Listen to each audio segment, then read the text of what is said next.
All right, guys, what up? Red Raiders, one of my favorite programs down in Lubbock, Texas, the Texas Tech Red Raiders. I love everything about this program and everything about Texas Tech. In fact, yesterday I was watching the throw from Graham Harrell to Michael Crabtree, and I'd say that the years for me when I was in the year 2008, that's when the Giants won the Super Bowl. I was 13 years old, pretty much the pinnacle and peak of my life in 8th grade. That's before, of course, like you'd start dabbling in alcohol, again, what people do in high school and whatnot. It's kind of that age of innocence where you're watching football, you're out there with your friends playing sports, and you still do that through high school and things, but things change when you get to be a freshman in high school, whatever. But I was watching Jones AT&T Stadium there in Lubbock, and there's nothing more than I love than those blackout jerseys and to see the fans storming the field at Texas Tech. And it truly is a really special place to play college football. I haven't liked how a lot of college football has kind of shifted more towards the noon hours, more towards 3:30, because Lubbock football deserves to be played late at 8:30. It deserves to be fed right into Pac-12 after dark. It deserves to have tons and tons of yards and quarterbacks like Sonny Cumbie and Cliff Kingsbury and Davis Webb and Mahomes. And we could talk about all the gunslingers that played at Texas Tech. Graham Harrell, of course, under Mike Leach, and the air raid.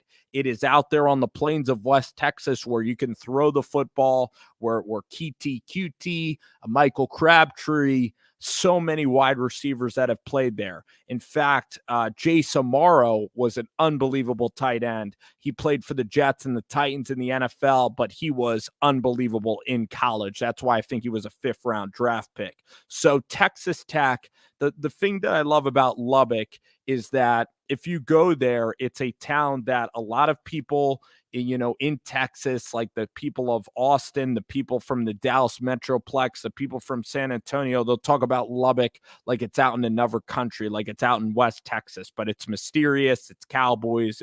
It's the Great Plains. It's the Dust Bowl. It's fun out there. It's the hot summer of West Texas. And they end up hiring Jeff Mcguire as their new football coach. So they went out, they got a coach in Matt Wells from Utah State to come in and replace Cliff Kingsbury. And this is a guy who's developed Jordan Love. Then they brought in David Yost, the offensive coordinator from Missouri that was also at Utah State. And David Yost has had a lot of success with up-tempo football. You start to look at the quarterbacks that were at Texas Tech, and you had Alan Bowman that was out there slinging the rock. He was a really decent quarterback, but again, Texas Tech chose to move on from him. Henry Colombi came in from Utah State, a Matt Wells guy, and Jet Duffy was another player that I liked under Matt Wells that I think should have gotten more leash under Matt Wells. Then you start to look at the quarterback this year. I like the kid out of Oregon, but he ended up getting injured. The defense is absolutely a train wreck, and it's been a train wreck for a very long time. I don't mean to, of course, talk about the word Texas Tech and the Red Raiders and Wreckham Tech. So, of course, train wreck, whatever that is called. But the thing is with Texas Tech is that they need a lifer at the program, and that's what Jeff Mcguire is. He is an assistant coach. You look at some of the assistant coaches that have been special. You look at Sam Pittman at Arkansas. You look at Coach Ed Orgeron at LSU. But specifically with Pittman at Arkansas, Pittman is not going to go after USC or Florida. That's what I believe in my heart of hearts. Pittman is a guy who loves being at the University of Arkansas, and Arkansas is truly home to Sam Pittman. So you look at Kirk Ferentz at Iowa, and you look at guys that stay at places a very long time, and it looks like when you're hiring Mcguire, you're hiring a guy that has relationships with every head coach in the state of Texas. In fact, Jeff Mcguire was at Cedarville High School, or Jeff Mcguire, who was at Baylor. If you start to look at his or Joey Mcguire, excuse me. In fact, Joey Mcguire, his page basically at Texas Tech, or his page at Baylor was taken down, Joey Mcguire. So Joey is a guy that, again, is a Texas icon in high school football. I'm going to look up now his record in high school football. So basically, you're banking on an excellent recruiter. Okay. So Joey Mcguire, this is a guy that I believe is elite. Okay. Cedar Hill High School. Okay. The Longhorns, back-to-back state championships in 2013 and 2014. So basically, Joey Mcguire is going to be a guy that's going to come on in here and that is absolutely going to bring a ton of juice to Texas Tech because he wants to be there. He knows Texas. He knows the environment. Now for Joey, he looks like he was a associate head coach under Matt Rule and Dave Aranda. So those are two unbelievable influences. And that's right there in the center of the state at a very tough place to win at a very religious Christian school at Baylor University. So at Baylor, again, you're going against Texas. You're going against, SMU, TCU. So you're going against A&M. It's probably the 5th or 6th best job, but Aranda and Matt Rule are special defensive coaches and they're special coaches. Okay. You combine that with now the wisdom that he's picked up from one of my favorite offensive coordinators that's at Baylor University. That was really the brainchild for everything that BYU did with Zach Wilson, and that was Jeff Grimes. So he has really good influences in his bio. And again, Joey Mcguire is a guy that's been around Texas. He's an experienced coach. And you look right down the road at Jeff Traylor, that was part of the broken train wreck, which was essentially the Chad Morris leftovers, essentially Jeff Traylor and Barry Lunny were essentially on the side of the road as Chad Morris crashed his Chevrolet right into the back of Darrell Reynolds Stadium at the University of Arkansas. Essentially, Chad Morris, he had one of the biggest dumpster fires ever, and Jeff Traylor and Barry Lunny were just off there to the side. All right, they were basically accomplices of the murdering of what was Arkansas football. But then Jeff Traylor and Barry Lunny took their talents down to a place that to the UTSA Roadrunners that essentially play in the Astrodome, or essentially don't even have a stadium in San Antonio, Texas. And all they've done is have a top 25 team and is undefeated in year 3. So then many will ask, why didn't they get Jeff Traylor? I'm sure they wanted Jeff Traylor. You look at Kirby Honeycutt, the athletic director of Texas Tech. He's been through a tumultuous couple of years. He hires Chris Beard, who ends up being one of the special coaches in college basketball, who leads Texas Tech to many NCAA tournament wins, including a team that had Jarrett Culver on the doorstep of a national championship in a game in which they lost to Virginia, as Virginia hit a 3-pointer to send that game into overtime. But football, of course, is what Texas Tech and Lubbock fans are used to seeing, okay? From Cliff Kingsbury, from Mike Leach, from the last 20 years of Texas Tech football. So Joey Mcguire now, you look at the Red Raider brand, you look at the Under Armour money that can be pumped in, the future of the Big 12 kind of up in the air, but the Big 12 then adds some other schools that are going to try to make the Big 12 a lot more still palpable for these other programs. Again, I'm telling you why I love Mcguire, okay? I think that he's around in his 50s, okay? He's a longtime high school Texas legendary football coach. I think that he brings really good energy, positive energy to the program. I think he can be a CEO of this program. If you end up hiring Will Healy, or you end up hiring Kenny Dillingham, I believe that the West Texas lifestyle is not for everybody. And I also believe that even Will Healy at Charlotte, he's more of a city guy. Okay. He said that he loves to be in Charlotte. All right. If you're going to go out there and try to get Jamie Chadwell, all right, Jamie Chadwell is a guy that um, is a South Carolina kind of guy. So you could try to get the hot mid-major coach like Sonny Dykes. Sonny Dykes is a little bit older. I'm not enthused with the hire. At Cal, he was not good. He's an offensive-minded guy. He doesn't pay any attention to defense. You look at Zach Kittley at Western Kentucky. Very good offensive scheme, but my question with Kittley is, can he run the football, and does he know how to manage offensive and defensive personalities, and is he a firm voice in recruiting?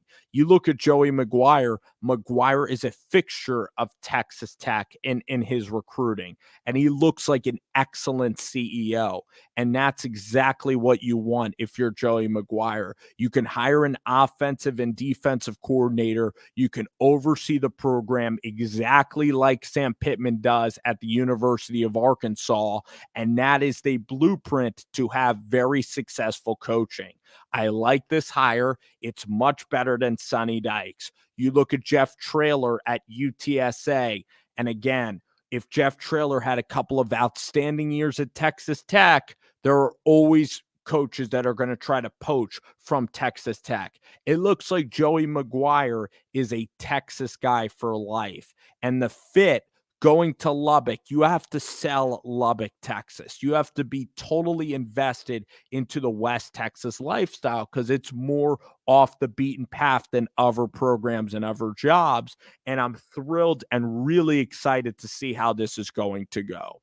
In fact, you look at another special teams coach in Shane Beamer and what he's building with Clayton White and the defense and all the recruiting that he's doing at South Carolina. So you add in kind of an excellent CEO and a guy who can really lead the program, a guy who is a great recruiter, and that's the way to build through college football, and a guy that has to be adaptive. You look at some guys like Dan Mullen that love drawing up plays and that love the art of offensive football and quarterbacking, and those guys are getting left behind because it's all about recruiting with NIL and all of these things. It's harder to relate to athletes now than ever before when they're getting paid.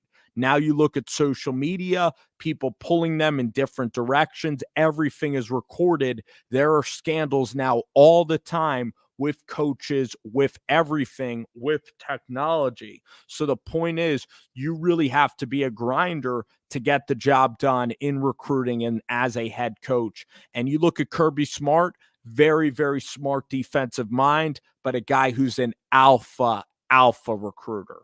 Alpha. Nick Saban, all the best are alpha recruiters. Even Brian Kelly, all right, hires great people, alpha recruiter. These are the best of the best, all right? It's going to be interesting to see what Sarkisian can do at the University of Texas. Will he continue this track? Will he hire an even really good defensive coach? Lincoln Riley has done a really good job being an offensive coordinator. Some guys are really special at being an offensive play caller, and also building this thing successfully. But you look at Cliff Kingsbury, he's about as good X's and O's as they come, and that's kind of influenced by his success in the National Football League with the Arizona Cardinals, as he's taken them the successes that I would have never even envisioned, okay? He's a great X's and O's coach. He helped develop Davis Webb. He helped out that offense a ton, all right, in his years in Texas Tech. But even he, with the defense, really suffered in recruiting and really had an identity crisis at Texas Tech. All right, so this guy, Joey Mcguire, is a very interesting hire. He's a really good Texas high school football coach, all right? And listen, is it a risk? Absolutely. Could it be like Chad Morris? Absolutely. The point is, though, we're going to find out about Mcguire. He is a mystery. I like that he's a little bit younger than Sonny Dykes, and I like that you're getting out of the Dykes era a little bit. All right. Sonny Dykes, okay, was at Cal. He was all offense. His defense sucked at Cal. All right. And I know that Dykes is a fit in Lubbock. I know his dad is a legendary coach at Texas Tech. All right. The thing is, too, is that now Dykes likes the Metroplex, all right? He likes Dallas, Texas a lot. It's interesting that Deion Sanders is up for the job at TCU. I would rather have Deion Sanders at a school that is not beholden to a private school. I'd like to see him even at SMU, or I'd like to see him at a big-time place like even the university. He'll never go to Florida. But LSU would be interesting for Deion Sanders because then the recruiting would be phenomenal. The more you watch Texas A&M play, the more you start to watch college football like Cincinnati, defenses are picking up to the spread offense. Texas A&M shows it. Their defensive line is outrageously good. All right. And they show it by the talent that Jimbo Fisher is bringing in with the recruiting that he's doing. He's showing how special of a coach he can be, and the resources and the money that they're putting into Texas A&M is really adding to all of the successes of that school. I'm really excited for Mcguire because he knows all the back channels, all right? It's just like why I'm a big believer in Will Hall. It's why I'm a believer in Will Healy and Jamie Chadwell. Do they have interesting systems? How incredible and magnetic are their personalities? How can they recruit? How do they grind? Mel Tucker, Marcus Freeman at the University of Notre Dame.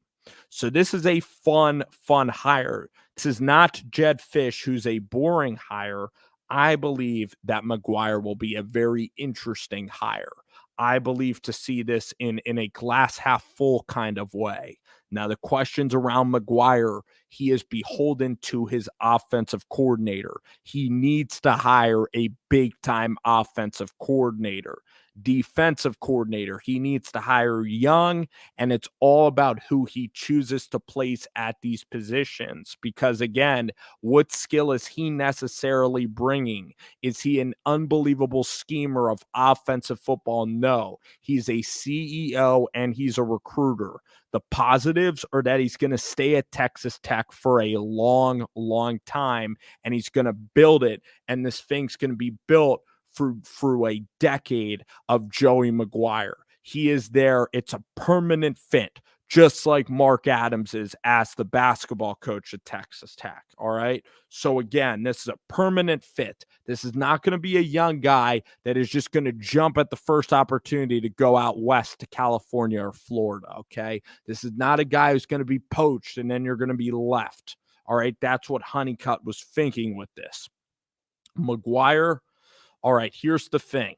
You look at Joe Judge and special teams coaches sometimes. He has Jason Garrett, who absolutely sucks. Can Joey Mcguire scout the quarterback position? These are all things that remain to be seen. Nobody can answer these questions unless you've seen Cedar Hill play high school football. And even when you play high school football, I guess you can see his offensive style. But I'm excited to listen to this guy's interviews. Joey Mcguire.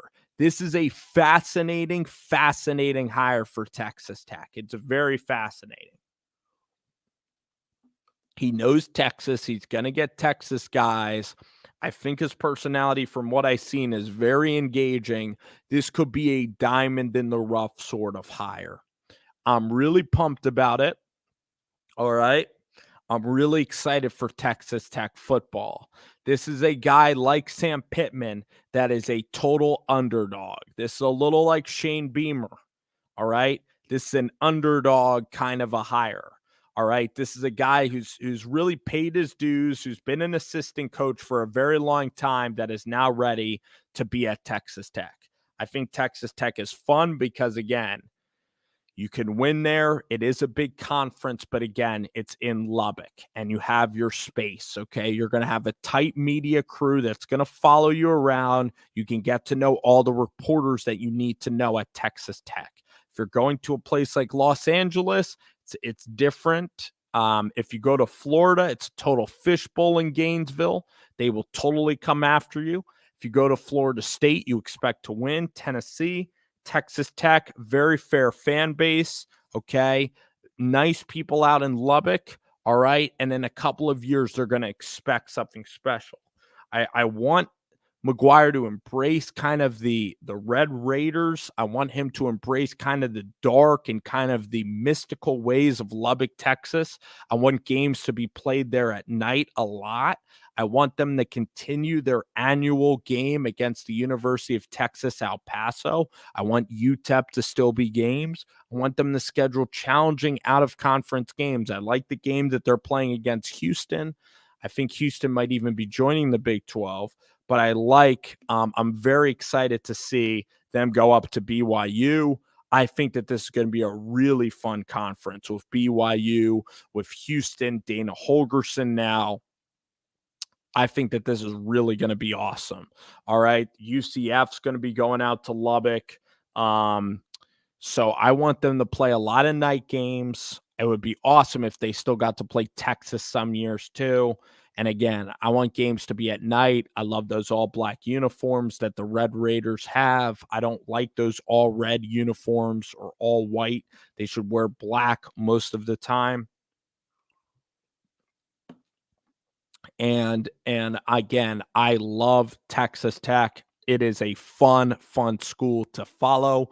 It's a Big 12 school, and they really represent the fun and gun offense of college football that you don't see on Sundays in the National Football League.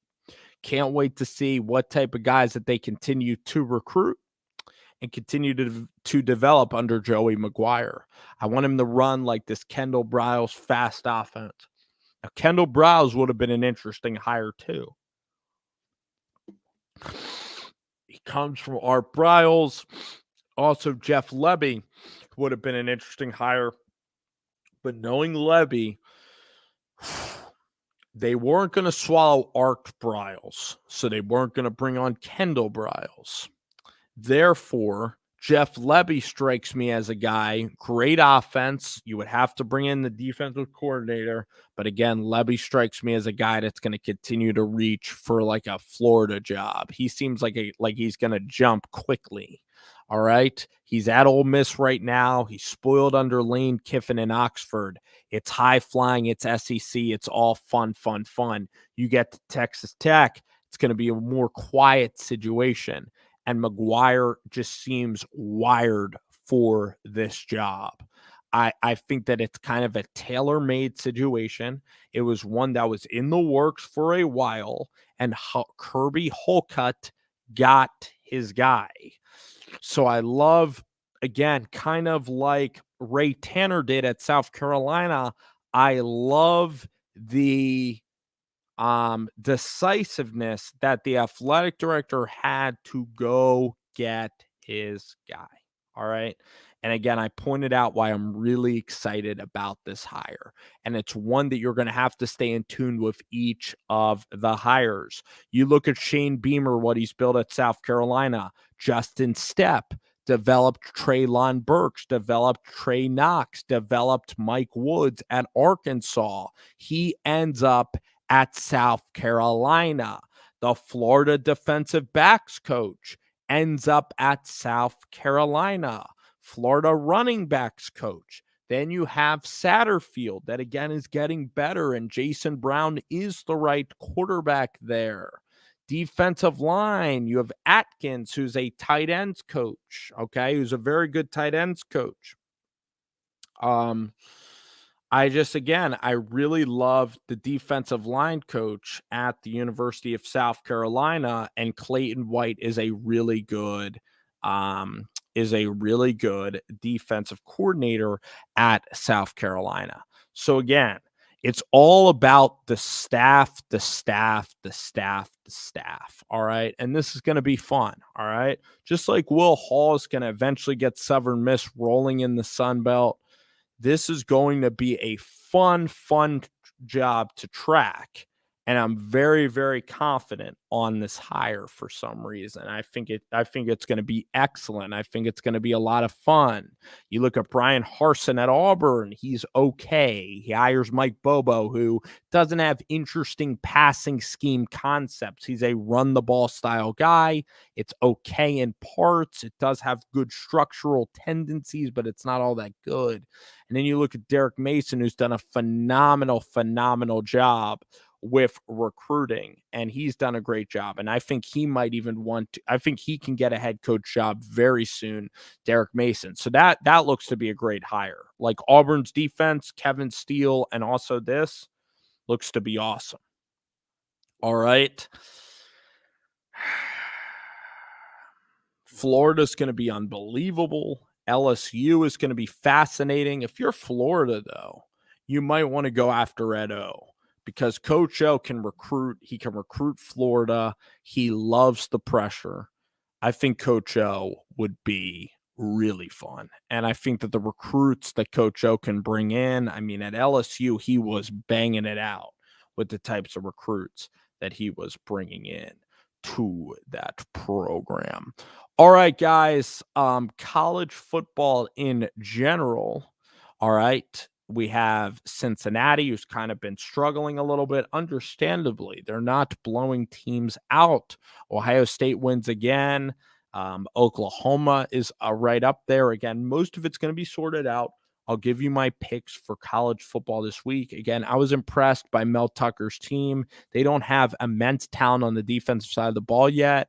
It has been an exceptional year. Peyton Thorne's really shown some ability here lately. Kenneth Walker is Kenneth Walker. I think he deserves the Heisman, especially after his performance against Michigan with 5 touchdowns against the University of Michigan. Alabama struggling offensively, defensively. Bill O'Brien's not that great. And Pete Golding is not that great of a defensive coordinator. I'm not enamored with Pete Golding at all. Georgia continues to roll. Georgia is that good. Will Anderson's very good on defense, but still Kenneth Walker would be my Heisman Trophy winner. Sam Hartman's having a big time year. Kenny Pickett actually playing well. These are good college quarterbacks.